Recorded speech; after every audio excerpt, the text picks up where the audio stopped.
শেষ থেকে শুরু ওয়ারি ক্লাবকে হাফ ডজন গোল মোহামেডানের। গত বছর ঠিক যেখানেই শেষ হয়েছিল সেখান থেকে এবার শুরু করলো মোহামেডান স্পোর্টিং ক্লাব। কিশোর ভারতী স্টেডিয়ামে কলকাতা ফুটবল লিগের উদ্বোধনী ম্যাচ খেলতে নেমেছিল ময়দানের এই তৃতীয় প্রধান, যেখানে তাদের প্রতিপক্ষ হিসেবে ছিল ওয়ারি অ্যাথলেটিক ক্লাব। সম্পূর্ণ সময় শেষে 6-0 গোলের ব্যবধানে জয় সুনিশ্চিত করল ব্ল্যাক প্যান্থার্স। আজ অনবদ্য পারফরমেন্স থাকে সজল বাগের। উল্লেখ্য, আজ দলের হয়ে প্রথম গোলটি উঠে আসে এই ফুটবলারের পা থেকে। প্রথমার্ধের শেষে তার করা গোলেই এগিয়েছিল মোহামেডান দল। পরবর্তীতে ব্যবধান বাড়ান দলের বাকি ফুটবলাররা। প্রথমার্ধে একটি গোলের ব্যবধানে দল এগিয়ে থাকলেও দ্বিতীয়ার্ধে ক্রমশ ভয়ঙ্কর হতে থাকে এই ফুটবল ক্লাব।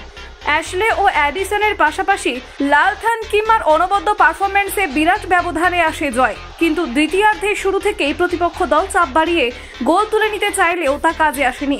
পাল্টা আক্রমণ সানিয়ে ঘন ঘন প্রতিপক্ষের জালে বল জড়াতে থাকেন ফুটবলাররা। প্রথমার্ধের পর দ্বিতীয়ার্ধে 55 মিনিটের মাথায় ও দ্বিতীয় গোল আসে তার পা থেকে, যা অনেকটাই ব্যাকফুটে ঠেলে দেয় ওয়ারি দলকে। সেই সুযোগকেই কাজে লাগিয়ে ব্যবধান বাড়িয়ে নেয় গতবারের চ্যাম্পিয়নরা, যার ফলে এবারও দাপটের সাথে শুরু করলো সাদা কালো শিবির।